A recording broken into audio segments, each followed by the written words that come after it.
Selamat pagi anak-anak kelas 4. Apa kabar kalian hari ini? Miss harap semuanya dalam keadaan baik-baik saja dan sehat ya. Tetap semangat untuk belajar. Hari ini kita sudah masuk ke tema 9 subtema yang kedua dan akan memulai pembelajaran 1-3. Jadi tolong perhatikan dan simak baik-baik video ini. Persiapkan diri kalian sebelum belajar. Silakan berdoa. Kalau sudah, mari kita mulai pembelajaran kita hari ini.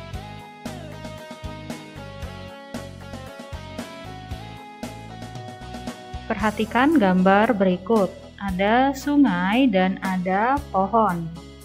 Sungai dan pohon merupakan salah satu unsur lingkungan alam.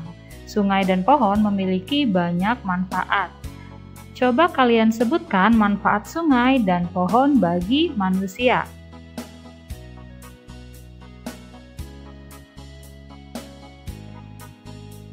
Oke, ini dia manfaat sungai bagi manusia. Yang pertama, menampung air hujan.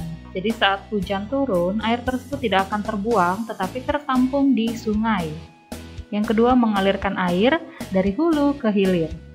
Yang ketiga, sebagai pembangkit listrik tenaga air, tempat untuk mencari nafkah, sumber bahan konsumsi, tempat rekreasi, keperluan mandi dan mencuci, dan sebagai sumber air.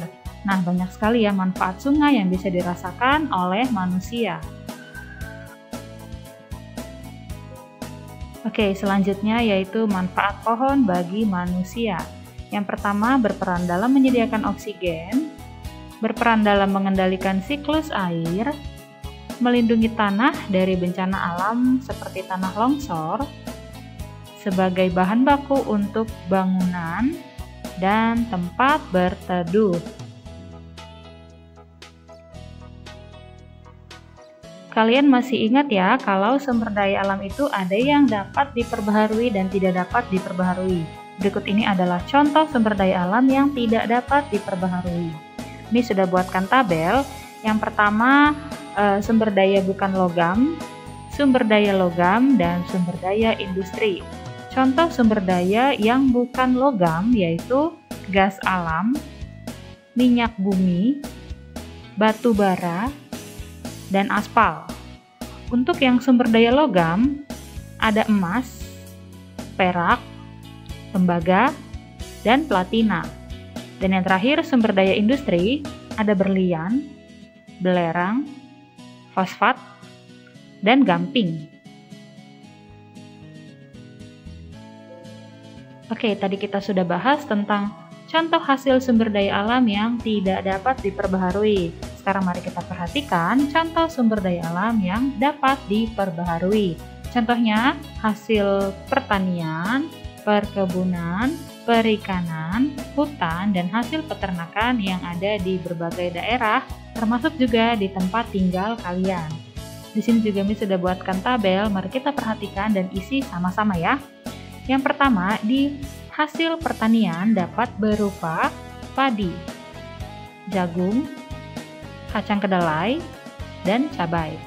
Yang kedua, hasil perkebunan dapat berupa teh, karet, cengkeh, dan kina. Hasil hutan dapat berupa getah damar, cendana, kayu manis, dan rotan. Hasil perikanan dapat berupa hasil peternakan ya, dapat berupa sapi, kambing, ayam, bebek, dan lain sebagainya. Dan yang terakhir hasil perikanan, tentu saja hasilnya berupa ikan, kerang, kepiting, cumi-cumi, dan lain sebagainya.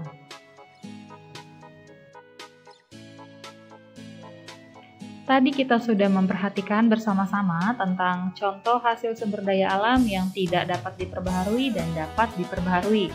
Sekarang, buatlah daftar contoh barang tambang yang dihasilkan di daerah tempat tinggal. Oke, di sini Miss juga sudah buatkan tabelnya. Mari kita isi bersama-sama ya.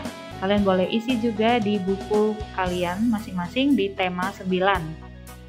Bahan tambang organik. Ada batu bara, minyak bumi, dan gas alam. Nah, yang kedua bahan tambang logam. Ada apa saja? Ya, ada pasir besi, ada timah, dan mangan. Dan yang ketiga, bahan tambang untuk industri. Ada batu gamping, batu kapur, dan fosfat.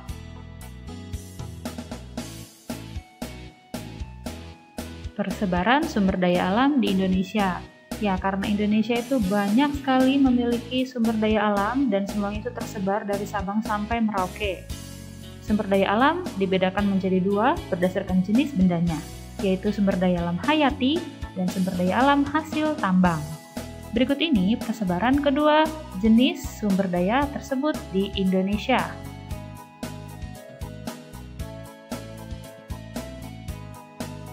Oke, yang pertama akan kita bahas adalah sumber daya alam hayati.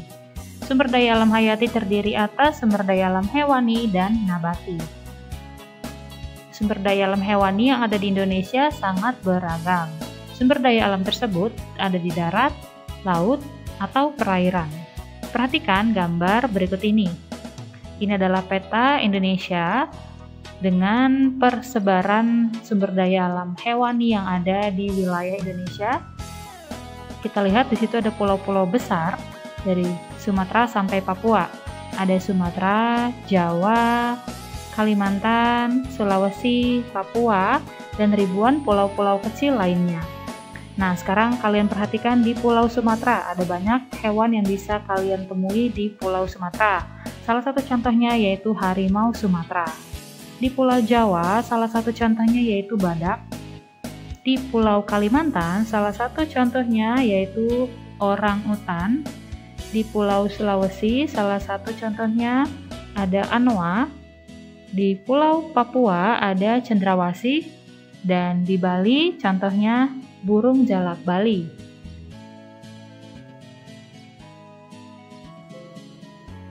Yang kedua yaitu sumber daya alam nabati, yang berarti segala jenis tumbuhan. Selain hutan yang luas, Indonesia juga memiliki perkebunan dan pertanian yang tersebar di hampir seluruh wilayah Indonesia. Kita lihat dan perhatikan ada peta Indonesia dan persebaran sumber daya alam nabati dari Pulau Sumatera sampai Papua. Kalian bisa lihat di situ. Untuk yang di Pulau Sumatera, yang dihasilkan dapat berupa hasil hutan, coklat, teh, dan lain sebagainya. Untuk di Pulau Jawa, hasil perkebunan atau pertaniannya dapat berupa coklat, kopi, teh, dan lain sebagainya. Di Pulau Kalimantan, hasil perkebunan atau pertaniannya dapat berupa hasil hutan, kayu, karet, dan lain sebagainya. Di Pulau Sulawesi ada minyak kayu putih dan kelapa, dan sebagainya. Dan terakhir di Pulau Papua ada hasil perkebunan dan pertanian berupa kapuk, dan lain sebagainya. Yang kedua, kita akan perhatikan persebaran hasil tambang. Indonesia terkenal dengan penghasil barang tambang, contohnya minyak bumi, gas alam, tembaga, emas, dan sebagainya. Setelah diolah, barang-barang tambang tersebut dimanfaatkan untuk membiayai pembangunan. Perhatikan persebaran hasil tambang di Indonesia berikut ini. Nah, ini juga ada persebaran hasil tambang yang meliputi seluruh wilayah Indonesia. Kita bisa lihat di Pulau Sumatera paling banyak adalah pengeboran minyak. Di Pulau Jawa ada pengeboran minyak, ada juga pembuatan marmer, mangan, emas dan perak, dan ada juga pasir besi. Di Pulau Kalimantan ada pengeboran minyak, ada juga intan. Di Pulau Sulawesi ada banyak mangan, ada lagi batu bara, ada juga bauksit, ada juga tembaga. Nah, di Pulau Papua kebanyakan pengeboran minyak dan batu bara.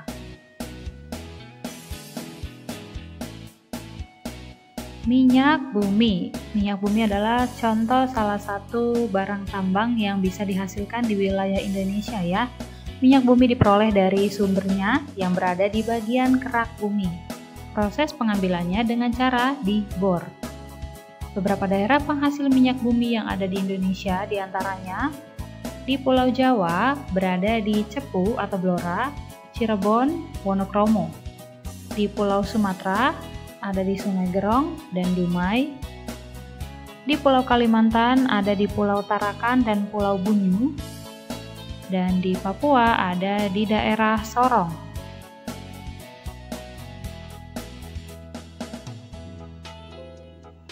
Hasil tambang kedua yang akan kita bahas yaitu batu bara.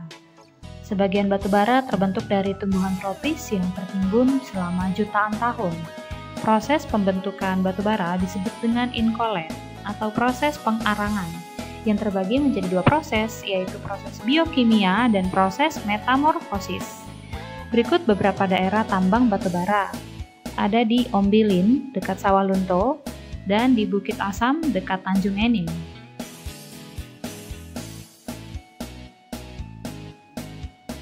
Timah. Ada dua macam timah, yaitu timah primer dan timah sekunder.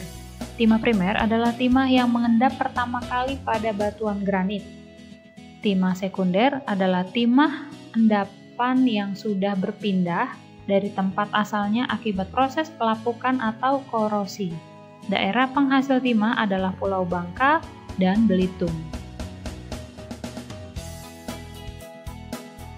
Selanjutnya yaitu emas dan perak. Emas dan perak merupakan logam mulia. Pusat tambang emas dan perak terdapat di daerah Tembagapura, Papua, Tasikmalaya, dan Jampak yang ada di Jawa Barat, dan Melaboh yang ada di Aceh.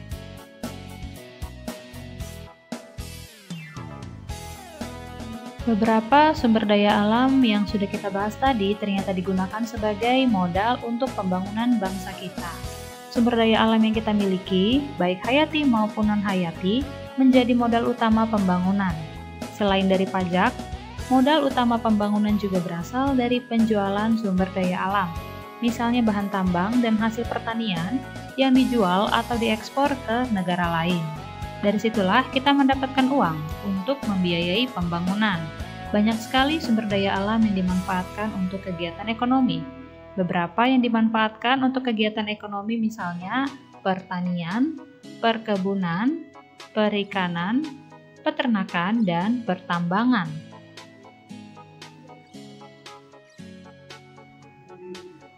Cinta tanah air dapat diwujudkan dalam kehidupan sehari-hari.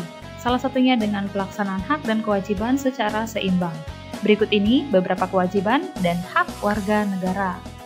Yang pertama, kewajiban warga negara Indonesia yaitu membayar pajak, menjunjung hukum dan pemerintahan, menjaga kelestarian lingkungan, dan mengikuti pendidikan dasar. Ini adalah kewajiban yang harus ditaati dan dituruti semua warga Indonesia yang tinggal di wilayah Indonesia. Nah, setelah menjalani kewajiban, kita juga berhak mendapatkan sesuatu sebagai warga negara Indonesia. Apa saja? Ya, memiliki kedudukan yang sama di hadapan hukum, memiliki pekerjaan dan penghidupan yang layak, membela negara, mengeluarkan pendapat, beragama dan beribadah, mendapat pendidikan yang layak, mengembangkan kebudayaan, dan hak memiliki kekayaan alam.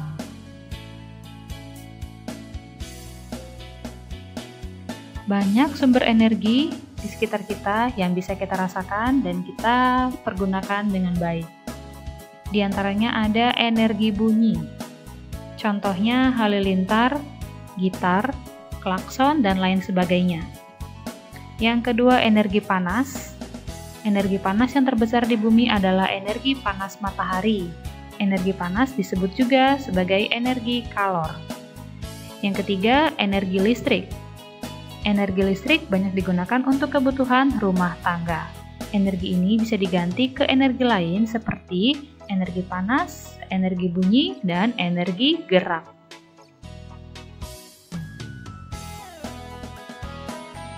Ketika dimanfaatkan, suatu energi berubah menjadi energi bentuk lain. Contoh perubahan energi yang terjadi dalam kehidupan sehari-hari adalah seperti berikut. Perhatikan ya. Yang pertama, energi listrik menjadi panas. Contohnya saat menggunakan setrika, kompor listrik, dan oven. Energi listrik yang menjadi energi gerak. Contohnya saat menggunakan kipas angin dan blender. Energi listrik yang menjadi energi cahaya. Contohnya saat menggunakan lampu dan televisi. Selanjutnya yaitu energi gerak menjadi energi bunyi. Contohnya pada saat bertepuk tangan, memetik gitar, dan memukul gong. Energi cahaya yang menjadi energi listrik. Contohnya panel surya.